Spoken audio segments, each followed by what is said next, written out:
আসসালামু আলাইকুম রহমতুল্লাহি ওবারাকাতুহ। প্রিয় শ্রোতা মণ্ডলী, আমরা অনেকেই ইমাম জাফর সাদিক রহমতুল্লাহ আলাইহি সম্পর্কে বিভিন্ন জায়গায় শুনেছি, পড়েছি। কিন্তু আজকে আমি আপনাদের সামনে নিয়ে আসতে চাই এমন কিছু তথ্যগুলো এতটাই গভীর ও বিস্ময়কর যে তা শুধু ইসলামের নয়, পুরো মানব জগতের জ্ঞান ভাণ্ডারকে নতুন মাত্রা দিতে পারে। প্রিয় শ্রোতা, আপনি যদি আমাদের চ্যানেলটিতে নতুন হয়ে থাকেন, ভবিষ্যতে এই ধরনের ভিডিও পাওয়ার জন্য আমাদের চ্যানেলটি সাবস্ক্রাইব করুন এবং পরবর্তী ভিডিও নোটিফিকেশন পাওয়ার জন্য বেল আইকনটি ক্লিক করুন। ইমাম জাফর সাদিক রহমতুল্লাহ আলাইহি শুধু একজন ইসলামী নেতা বা ফিকহের শিক্ষক ছিলেন না, তিনি ছিলেন জ্ঞান চর্চার একজন সত্যিকারের বিপ্লবী। তার সময়ে তিনি এমন একটি মুক্ত ও খোলা শিক্ষা ব্যবস্থা তৈরি করেছিলেন যেখানে শুধু ধর্ম নয়, বিজ্ঞান, দর্শন, চিকিৎসা ও এমনকি তুলনামূলক ধর্মতত্ত্বের আলোচনাও হতো। এই ভিডিওতে আমরা দেখব কিভাবে তিনি দার্শনিক ও নাস্তিকদের যুক্তি প্রমাণে পরাজিত করতেন, কিভাবে তিনি সময় পরিচালনা ও জ্যোতির্বিদ্যায় অবিস্মরণীয় অবদান রেখেছিলেন, কিভাবে গোপনে তার শিষ্যদের শিক্ষিত করতেন শত্রুর নজর এড়িয়ে, এবং কিভাবে তার শিক্ষা থেকে মুসলিম রসায়নের জনক জাবির ইবনে হাইয়ান সাহায্য পেয়েছিলেন। সবাই বলতো তিনি শিয়া সম্প্রদায়ের ইমাম, কিন্তু সত্যি কথা হল তিনি ইমাম আবু হানিফা, ইমাম মালিক সহ মাযহাবের অনেক ইমামদের অনুসরণ করতেন। সুতরাং চলুন আজ আমরা খুলে দেখি ইমাম জাফর সাদিক রহমতুল্লাহ আলাইহির এমন এক চিরন্তন জ্ঞানযাত্রার গল্প যা যুগে যুগে আমাদের পথ দেখায়। মহানবী হযরত মুহাম্মদ সাল্লাল্লাহু আলাইহি সাল্লাম যে জীবনাদর্শন রেখে গেছেন, তার সুযোগ্য সোনালী ও জ্যোতির্ময় উত্তম পুরুষের দল সে মহান আদর্শকে ধারণ করে এসেছেন যুগের পর যুগ ধরে। নূর নবীজির এই আলোকিত অনুগামী দলের প্রথম যে কাফেলা, তারা ইতিহাসে সাহাবী নামে পরিচিত। সাহাবীগণের অনুসারী যারা, তাদেরকে তাবেঈ নাম দেয়া হয়েছে। আর তাবেঈগণের পরবর্তী যুগের সত্যাভিসারী সেনানীগণ তাবেঈ নামে চিহ্নিত। তাবেঈগণের মধ্যে নেতৃস্থানীয় সাধক পুরুষ হচ্ছেন হযরত ইমাম জাফর সাদিক রহমতুল্লাহ আলাইহি। মদিনা মনোয়ারায় ৮৩ হিজরি সনে ৭০৩ খ্রিস্টাব্দে তার জন্ম হয়। তার পিতার নাম মোহাম্মদ ইবনে আলী, অর্থাৎ ইমাম আল বাকির। তার মাতা উম্মে ফারওয়া ছিলেন হযরত আবু বকর সিদ্দিক রাদিয়াল্লাহু তাআলা আনহু এর প্রপৌত্র। প্রকৃত নাম জাফর ইবনে মুহাম্মদ এবং তার ডাকনাম আবু আবদিল্লাহ। নিজ নামের চাইতে আস-সাদিক বা সত্যবাদী উপাধিতেই তিনি মুসলিম জাহানে সর্বাধিক প্রসিদ্ধ লাভ করেছিলেন। তিনি ছিলেন তার পিতা মোহাম্মদ আল বাকির জ্যেষ্ঠ পুত্র। প্রখ্যাত সাধক হযরত দাউদ তাই রহমতুল্লাহ আলাইহি এবং ইমামে আজম হযরত আবু হানিফা রহমতুল্লাহ আলাইহি ছিলেন তার সমসাময়িক। হযরত আলী রাদিয়াল্লাহু তাআলা আনহুর যোগ্য উত্তরসূরি এই মহাপুরুষ ছিলেন আহলে বায়েতের সদস্য এবং প্রসিদ্ধ ১২ জন ইমামের একজন। তিনি বহু সংখ্যক হাদিস বর্ণনা করেছেন। কোরআন ও ফিকাহ শাস্ত্রে তিনি অসাধারণ পাণ্ডিত্য অর্জন করেছিলেন। একজন বিশিষ্ট পণ্ডিত, সুসাহিত্যিক ও আইনজ্ঞ হিসেবে তার সুখ্যাতি সকল মুসলিম সম্প্রদায়ের মধ্যে সর্বোচ্চ। ইলমে মারিফাতের ক্ষেত্রেও তিনি ছিলেন বিশেষভাবে প্রজ্ঞাবান, অর্থাৎ শরীয়ত ও মারিফাত উভয় ক্ষেত্রেই তার অসামান্য দখল ছিল। হযরত ইমাম জাফর সাদিক রহমতুল্লাহ আলাইহির শিক্ষাজীবন এতই বিস্তৃত যে যা এই সংক্ষিপ্ত আলোচনায় উল্লেখ করা সম্ভব নয়। তবে শ্রোতাদেরকে তার শিক্ষাজীবন সম্পর্কে সামান্য ধারণা দেওয়ার জন্য কিছুটা এখানে বর্ণনা করা হলো। বিভিন্ন বিষয়ে তার জ্ঞানের গভীরতা প্রমাণ করে যে তিনি জ্ঞান পিপাসু ও অত্যন্ত মেধাবী ছিলেন। তিনি হাদিস ও ফিকহ শাস্ত্রে পাণ্ডিত্য অর্জন করেন। ইবনে খাল্লিকান প্রমুখের মতে রসায়ন ও ইলমে ফাল বিষয়েও তার অগাধ জ্ঞান ছিল। সেক্ষেত্রে প্রখ্যাত বিজ্ঞানী জাবির ইবনে হাইয়ান তাঁর ছাত্র ছিল। মিশরের প্রখ্যাত লেখক ও গবেষক ড আবু জোহরার বর্ণনা মতে ইমাম জাফর সাদিক রহমতুল্লাহ আলাইহি প্রাকৃতিক বিজ্ঞান, চিকিৎসা বিজ্ঞান, জ্যোতির্বিজ্ঞান, রসায়ন ইত্যাদি বিষয়ে পাণ্ডিত্য অর্জন করেন এবং অপরদিকে তিনি ইলমে কালাম বা যুক্তিবিদ্যায়ও ছিলেন অসামান্য পণ্ডিত। ইমাম জাফর সাদিক রহমতুল্লাহ আলাইহি একজন বড় মাপের মুজতাহিদ ছিলেন। ইমাম জাহাবির বর্ণনা মতে ইমামে আজম আবু হানিফা রহমতুল্লাহ আলাইহিকে প্রশ্ন করা হল, আপনার দেখা ফিকহবিদগণের মধ্যে সর্বশ্রেষ্ঠ ফিকহবিদ কে ছিলেন?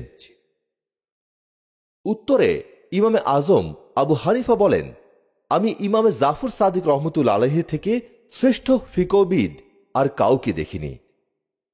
সালাউদ্দিন খলিল সফদি, ইমাম জাহাবি, ইবনু তাগরি বারবি সহ অনেকের বর্ণনা মতে একদিন খলিফা মনসুর ইমামে আজম আবু হানিফা রহমতুল্লাহ আলাইহিকে বলেন, হে আবু হানিফা, জনগণ ইমাম জাফর সাদিককে নিয়ে ফিতনায় লিপ্ত হয়েছে। আপনি আমার জন্য এমন কিছু মাসালা প্রস্তুত করুন যা আপনার মতো ইমামের কাছেও কঠিন। ইমামে আজম রহমতুল্লাহ আলাইহি বলেন, অতঃপর আমি তার জন্য 40টি মাসালা প্রস্তুত করে রাখলাম। খলিফা আমাকে ডেকে পাঠালে আমি সেই 40টি মাসালা নিয়ে তার দরবারে হাজির হয়ে দেখলাম যে খলিফা মনসুরের ডান পাশে ইমাম জাফর সাদিক রহমতুল্লাহ আলাইহি উপবিষ্ট। ইমাম সাহেবকে দেখে আমার অন্তরে ভয়ের সৃষ্টি হল, যা খলিফা মনসুরের জন্য কোনো সময় হয়নি। খলিফা মনসুর ইমাম সাহেবকে উদ্দেশ্য করে বলেন, আপনি কি এনাকে চেনেন? উত্তরে ইমাম সাহেব বলেন, হ্যাঁ, ইনি ইমাম আবু হানিফা। এরপর খলিফা মনসুর আমাকে বলেন, আপনি ইমাম সাহেবকে প্রশ্ন করুন। অতঃপর আমি ইমাম সাহেবকে আমার আনিত 40টি মাসালা একটি একটি করে প্রত্যেকটি জিজ্ঞেস করলাম। তিনি প্রত্যেকটি মাসালার উত্তর মুস্তাহিদগণের মতবিরোধ সহ সাবলীলভাবে প্রদান করেন। তিনি একটি মাসালায়ও আটকে যাননি। ইমাম সাহেবের উত্তর শুনে ইমাম আজম আবু হানিফা রহমতুল্লাহ আলাইহি বলেন, নিশ্চয়ই সবচেয়ে জ্ঞানী তিনি, যিনি সবচেয়ে বেশি মুস্তাহিদগণের মতবিরোধ সহ মাসালার উত্তর প্রদান করতে পারেন। অর্থাৎ ভিন্ন ভিন্ন দৃষ্টিভঙ্গি ব্যাখ্যা বিশ্লেষণ করে যিনি সঠিক সমাধানে উপনীত হতে পারেন, তিনি সবচেয়ে বেশি জ্ঞানী। আর হযরত জাফর সাদিক রহমতুল্লাহ আলাইহি প্রত্যেকটি প্রশ্নের উত্তর সেভাবেই প্রদান করেছেন। সুতরাং তিনি প্রকৃত জ্ঞানীদের একজন। তিনি শুধু হাদিস শরীফ জানতেন এবং বর্ণনা করতেন তাই নয়, বরং তিনি একজন দক্ষ মুহাদ্দিস ও নির্ভরযোগ্য বর্ণনাকারী ছিলেন।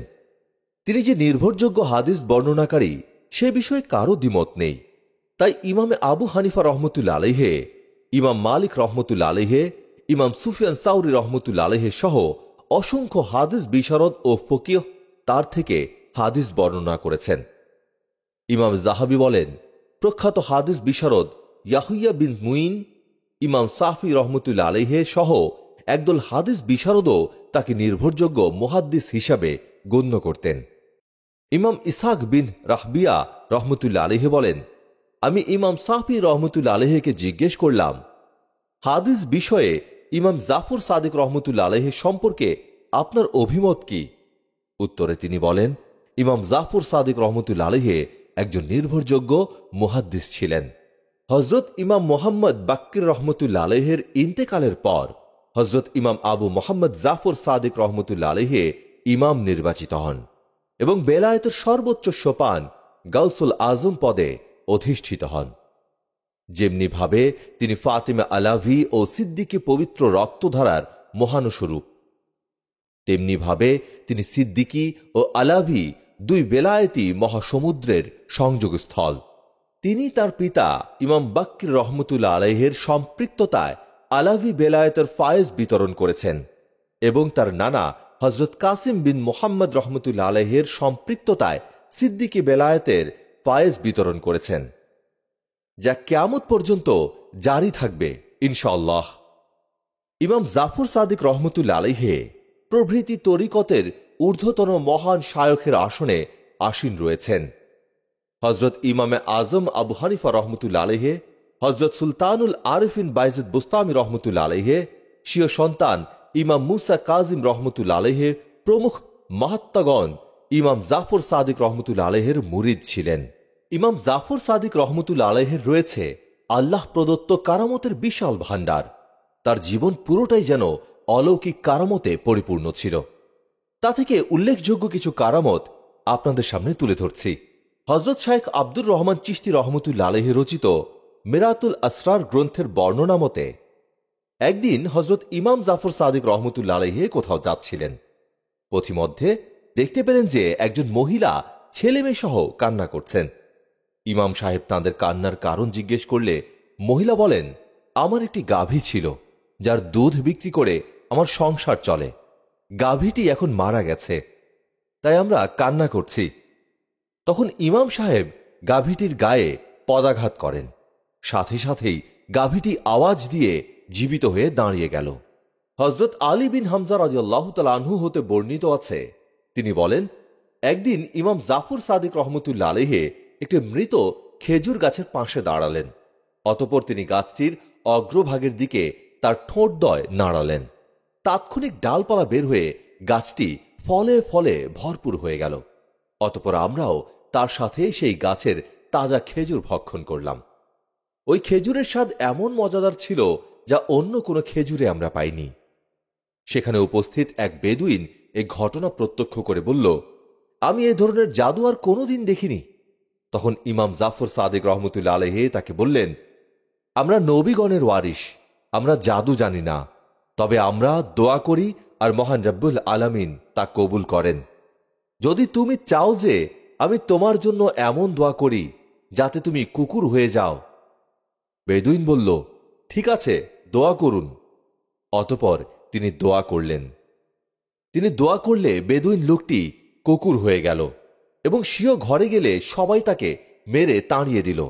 অতঃপর কুকুররূপী বেদুইনটি ইমাম সাহেবের সামনে এসে মাটিতে গড়াগড়ি দিয়ে কান্না শুরু করে দিল। এতে ইমাম সাহেব বেদুইন লোকটির প্রতি দয়া পরবশ হয়ে পুনরায় দোয়া করলেন যাতে সে পূর্বের অবস্থায় ফিরে আসে। সাথে সাথেই কুকুররূপী বেদুইন পুনরায় মানুষে পরিণত হয়ে গেল। শাওয়াহিদুন নবুয়াত গ্রন্থের বর্ণনা মতে একদিন দাউদ নামক আব্বাসীয় বংশের এক ব্যক্তি ইমাম জাফর সাদিক রহমতুল্লাহ আলাইহির এক গোলামকে হত্যা করে, তার মালামাল লুট করে নিয়ে যায়। ইমাম জাফর সাদিক রহমতুল্লাহ আলাইহি হত্যাকারীর নিকট গিয়ে বললেন, তুমি আমার গোলামকে হত্যা করেছ এবং তার মালামাল লুট করেছ।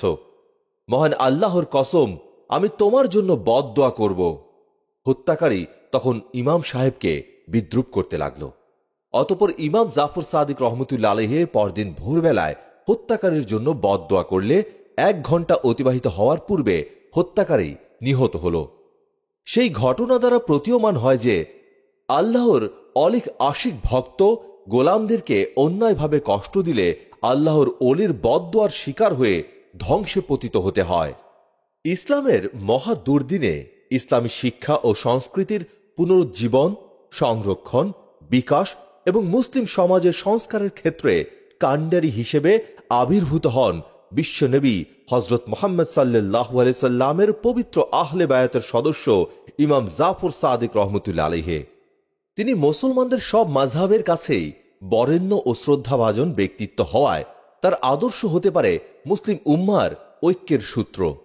4 জন সুন্নি ইমামের মধ্যে একজন তার প্রত্যক্ষ ছাত্র, আরও 2 জন সুন্নি ইমাম তার পরোক্ষ ছাত্র ছিলেন। ইমাম জাফর সাদিক রহমতুল্লাহ আলাইহির ঘর ছিল একটি বিশ্ববিদ্যালয়ের মতো, যেখানে বড় বড় মনীষীরা তার কাছে হাদিস, তাফসির, দর্শন ও কালাম শাস্ত্র শিখতেন। তার ক্লাসে সাধারণত 2000 প্রসিদ্ধ আলেম অংশ নিতেন। কখনো কখনো এ সংখ্যা 4000-এ পৌঁছত। হাদিস বর্ণনাকারী এবং জ্ঞান পিপাসুরা তার কাছ থেকে শেখার জন্য দূর দূরান্ত থেকে মদিনায় আসত। ফিকাহ শাস্ত্র ও হাদিস বিষয়ক জ্ঞানের বিশিষ্ট ও প্রসিদ্ধ ব্যক্তিদের অনেকেই তার কাছে শিক্ষা গ্রহণ করেছেন। ইমাম জাফর সাদিক রহমতুল্লাহ আলাইহির শিক্ষা প্রতিষ্ঠান প্রসিদ্ধি লাভ করেছিল, কারণ তিনি তার সময়ে শিক্ষা ও চিন্তার বিকাশ আন্দোলনের পুরোধা ছিলেন। প্রকৃতপক্ষে তিনি প্রথম ব্যক্তি হিসাবে ইসলামের দর্শন শাস্ত্রের প্রবর্তন করেন। তার ছাত্রদের মধ্যে কেবল ফিকাহ শাস্ত্রের বিভিন্ন মাযহাবের প্রতিষ্ঠাতারাই ছিলেন না, বরং হিকমত ও দর্শনের অনুরাগীরাও ইসলামী বিশ্বের সকল প্রান্ত থেকে তার কাছে আসতেন। ইমাম জাফর সাদিক রহমতুল্লাহ আলাইহি এমন এক ব্যক্তিত্ব ছিলেন যিনি জ্ঞানের আন্দোলনের সূর্যোদয় ঘটিয়ে মানুষকে তার আলো দিয়ে উদ্ভাসিত করেছেন। তার প্রতিষ্ঠিত বিশ্ববিদ্যালয়ের শিক্ষা কার্যক্রম অত্যন্ত ব্যাপক ছিল এবং তার অধীনে বিদ্যা অনুরাগীরা ভিড় জমিয়েছিল ও জ্ঞান গর্ভে ডুবেছিল। জ্ঞান বিজ্ঞানের সকল শাখায় ইমাম জাফর সাদিকের বহুমুখী প্রতিভা সমগ্র ইসলামী বিশ্বের প্রশংসা লাভ করে। জ্ঞানের সন্ধানে দূর দূরান্ত থেকে বহু ছাত্র আসে তার কাছে। খোদাই আইন বিধানের আলেম ও বিজ্ঞ ব্যক্তিগণ ইমাম জাফর সাদিকের বহু হাদিসের উদ্ধৃতি গ্রহণ করেছেন। এমনকি তার ভক্ত শিষ্যরা বিজ্ঞান ও চিত্রকলার বিভিন্ন দিকের উপর শত শত বই সংকলন করেছেন। ফিকহ, হাদিস ও তাফসির ছাড়াও তিনি কতিপয় ছাত্রকে অঙ্ক ও রসায়নশাস্ত্র শিক্ষাদান করেছেন। তার জ্ঞান ও হেদায়েতের সুফল প্রাপ্ত শিষ্যদের একজন হলেন খ্যাতনামা অঙ্কশাস্ত্রবিদ জাবের ইবনে হাইয়ান আত-তুসি। ইমাম জাফর সাদিক তার ইমামতের শেষ দিন পর্যন্ত ধর্মীয় শিক্ষা ও বিজ্ঞান বিস্তারের কাজ করে গেছেন। তিনি বিভিন্ন বিষয়ে জ্ঞানী ও প্রতিভাবানদেরকে উচ্চতর জ্ঞান ও বিজ্ঞান শিক্ষা দিয়েছেন। ইমাম জাফর সাদিক রহমতুল্লাহ আলাইহি ছিলেন এমন একজন মনীষী যার জ্ঞান, তাকওয়া, আধ্যাত্মিকতা ও আচার আচরণ ছিল যুগান্তকারী। তিনি শুধু একজন ফিকহবিদ বা মুহাদ্দিস ছিলেন না, বরং তিনি ছিলেন হৃদয়ের চিকিৎসক, আত্মার পথ প্রদর্শক। ইতিহাসে এমন অনেক ঘটনা পাওয়া যায় যা তার জীবনের অলৌকিক দিক ও কারামতের সাক্ষ্য দেয়। একবারের ঘটনা, বাইরের এক ব্যক্তি তার দরবারে এলো, যার মনে সন্দেহ ছিল যে এই মানুষটি কি সত্যি অলৌকিক ক্ষমতার অধিকারী কিনা। লোকটি কিছু না বলে তার অন্তরের একটি প্রশ্ন মনে মনে ভাবল, আমার হারিয়ে যাওয়া উটটি কোথায় আছে?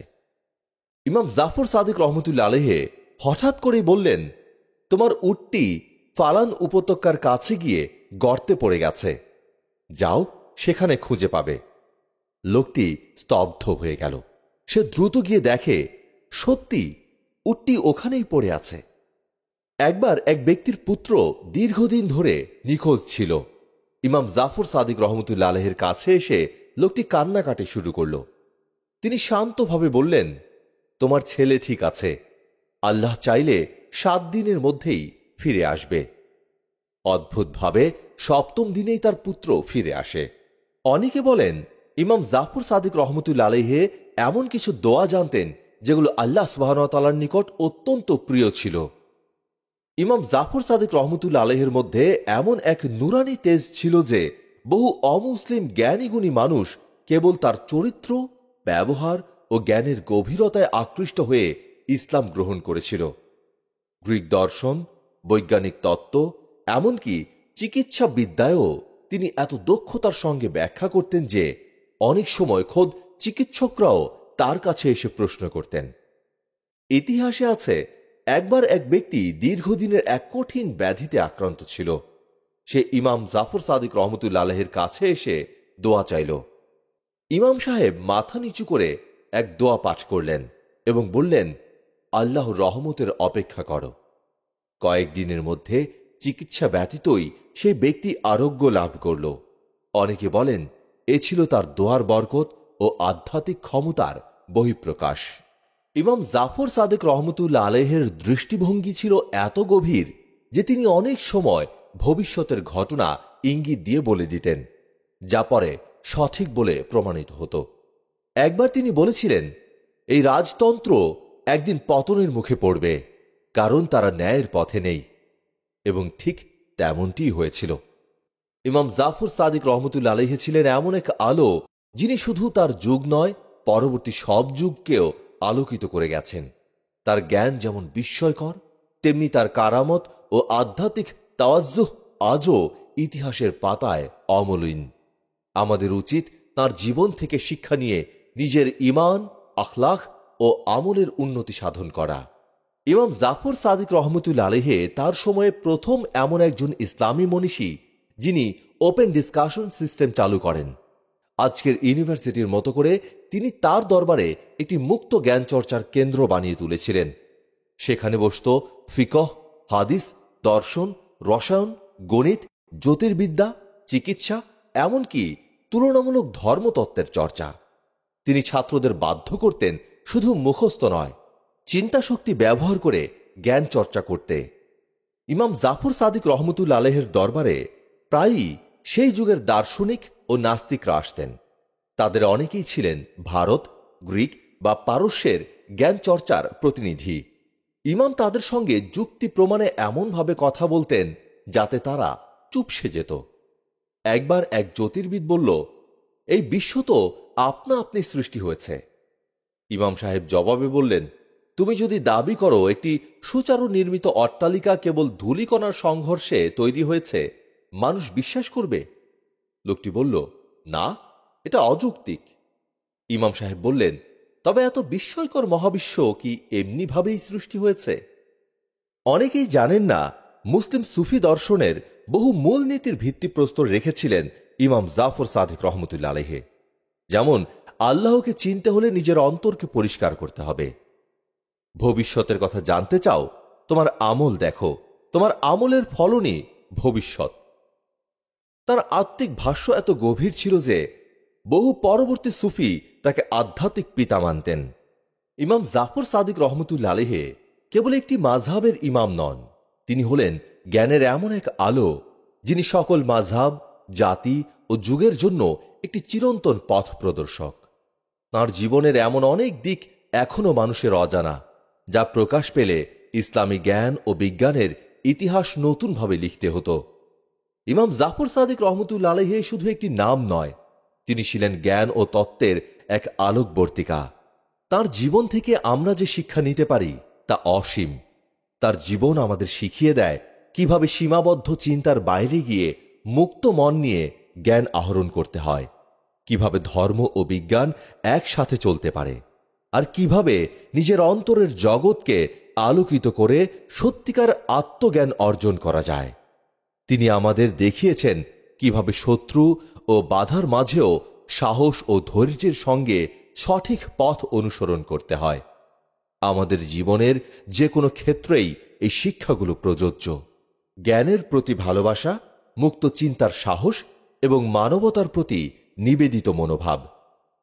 তাই আসুন আমরা সবাই তাঁর সেই মহান জীবন দর্শন থেকে অনুপ্রেরণা নিয়ে নিজেদের জীবন ও সমাজকে উন্নতির পথে নিয়ে যাই। শেষ পর্যন্ত মনে রাখবেন, জ্ঞান শুধুমাত্র শেখার বিষয় নয়, এটি আমাদের জীবনের পথ প্রদর্শক।